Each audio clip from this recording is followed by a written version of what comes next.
get rid of this menace from our country. We have taken several initiatives domestically, but what is needed, what is required, is strengthening international cooperation to bring perpetrators of financial crimes to justice. We welcome the interim report of the FACTI panel. The figures of illicit flows mentioned in the report are staggering. $1 trillion is taken out each year by these white-collar criminals. $20 to $40 billion is in the form of bribes received by these corrupt white-collar criminals. $7 trillion in stolen assets is parked in these safe tax haven destinations.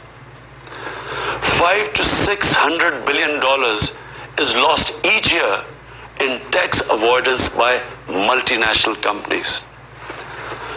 This bleeding of the poor and developing countries must stop.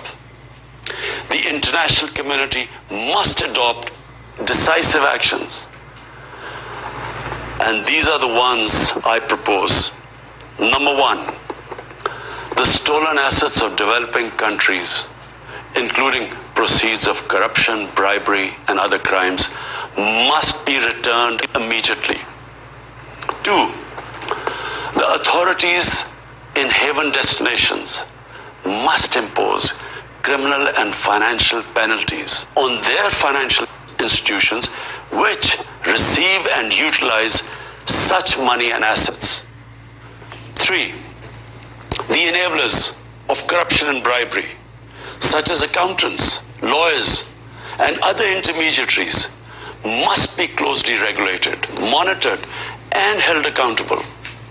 Four, the beneficial ownership of foreign companies must be revealed immediately upon inquiry by the interested and affected governments.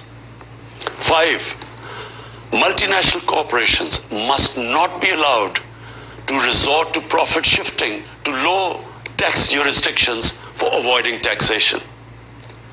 A global minimum corporate tax could prevent this practice. Six, revenues from digital transactions should be taxed where the revenues are generated, not elsewhere. Seven, unequal investment treaties should be discarded or revised, and a fair system for adjudication of investment disputes set up.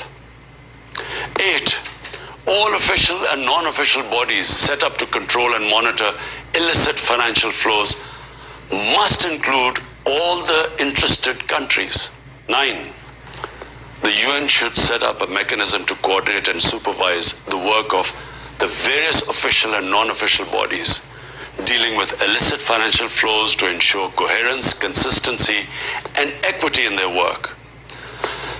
The need of developing countries to protect and preserve their precious resources has become even more vital because of the recession triggered by COVID-19 pandemic. Excellencies, finally I would say that unless these steps are taken, the difference between the rich and poor countries will keep growing. The developing countries will get impoverished. And what we see of the current migration crisis, this will be dwarfed by what will happen in the future if this gulf keeps growing.